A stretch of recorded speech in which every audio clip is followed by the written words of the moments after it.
Have you ever noticed how some people become incredibly possessive in friendships, almost as if friendship is something that can be owned? Someone makes a new friend, joins another friendship group, or starts spending time with other people, and suddenly jealousy, insecurity, hurt, or resentment begin to appear.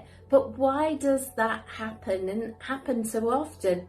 Now, often it has very little to do with the friendship itself and much more to do with how secure someone feels within themselves. Because when you have a healthy relationship with yourself, you understand something really important.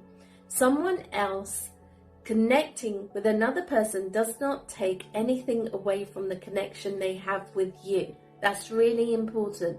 Friendship is not a pie and where there's limited number of slices available. Genuine friendship is expansive, it grows, it includes. Inclusion is so important. It gives you that sense of belonging, it welcomes, it creates space rather than competition. Yet many people unintentionally bring scarcity into friendships. They begin thinking that if their friend becomes close to somebody else, they will somehow lose their place. They worry about being replaced. They worry about not being enough. They worry about becoming less important. And when that fear takes over, people sometimes start behaving in ways that actually damage the very friendship they are trying to protect. They become controlling, they exclude others, they create tension, they make people feel guilty for spending time elsewhere. But healthy friendships are built on freedom, not control. One thing I have always believed in is that if somebody introduces you to a friendship circle, that person should never suddenly find themselves excluded from it. Inclusion matters, it's so important. Gratitude matters, respect matters. It can be incredibly hurtful when somebody opens a door for you, welcomes you into their circle, and then later feels pushed aside or forgotten. Friendship should never be about replacing people. It should be about expanding connections whilst honoring the relationships that helped create them in the first place. And this is where emotional maturity becomes so important. Mature friendships are not built on ownership. They are built on appreciation. You can appreciate the role somebody plays in your life without needing control, where they spend every moment of their time solely with you alone. The reality is that most people don't need hundreds of friends. Most people don't need even a dozen. What most people need is a small handful of genuine people who care about them, support them, respect them, and want the best for them. And you want that for each other.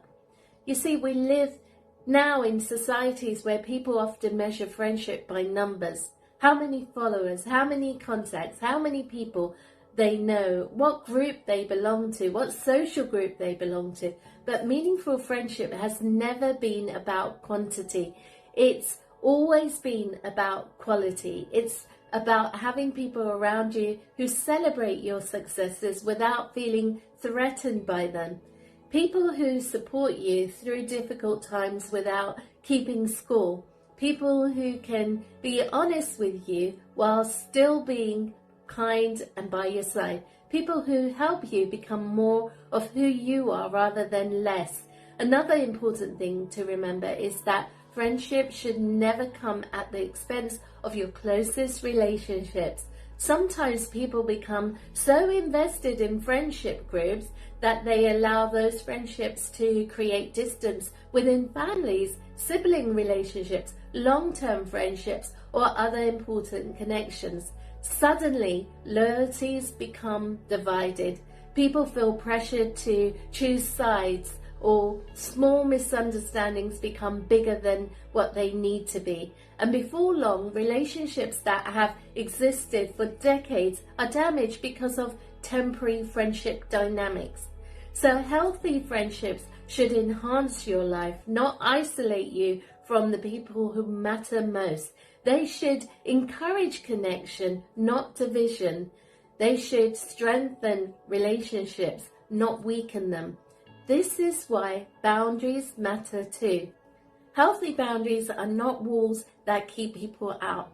They are guidelines that protect relationships. They allow people to have different friendships, different interests, even different experiences and social circles without constantly feeling guilty or threatened or judged. Boundaries create freedom, and freedom allows relationships to breathe. The strongest friendships are often the ones where people genuinely want the best for the other person. And even when life takes them in different direction, they don't need constant reassurance. They don't need ownership. They don't need to prove themselves, or that element of control that I'm here and you're not. They trust the foundation they have built together. And underneath all of this is self-relationship, how secure you are within yourself. Because when you know your worth, when you know your value, when you feel secure within yourself, you stop seeing other people's relationships as a threat. You stop comparing yourself, or you stop competing, and you stop worrying that somebody else's connection somehow diminishes your own connection. Instead, you become capable of celebrating connection wherever it exists. Inclusion matters, as I said, and that is a beautiful thing. The truth is that life is far too short for unnecessary rivalry, exclusion, gossip, or competition. We all need community. We all need belonging. We all need people who make us feel seen, heard, accepted, and valued. Friendship should be a place of safety, support, encouragement, and growth. It should be a place where people feel included, not excluded, appreciated, not replaced, respected, and not controlled. So if you find yourself feeling possessive in a friendship, ask yourself what fear might be sitting underneath that feeling. And if you find yourself in a position of influence within a friendship group, ask yourself whether you are creating inclusion, not exclusion. Because healthy friendships are not built on ownership. They are built on trust, respect, gratitude, and genuine care. And when those things are present, friendships become one of the greatest gifts we can experience in life. If you would like to learn more about self-relationship, emotional well-being, confidence, boundaries, and building healthier relationships with yourself and others, my book Fix Me is linked below in the description. And if you found this video helpful, please like, share, and subscribe to my channel, and I'll see you in the next video.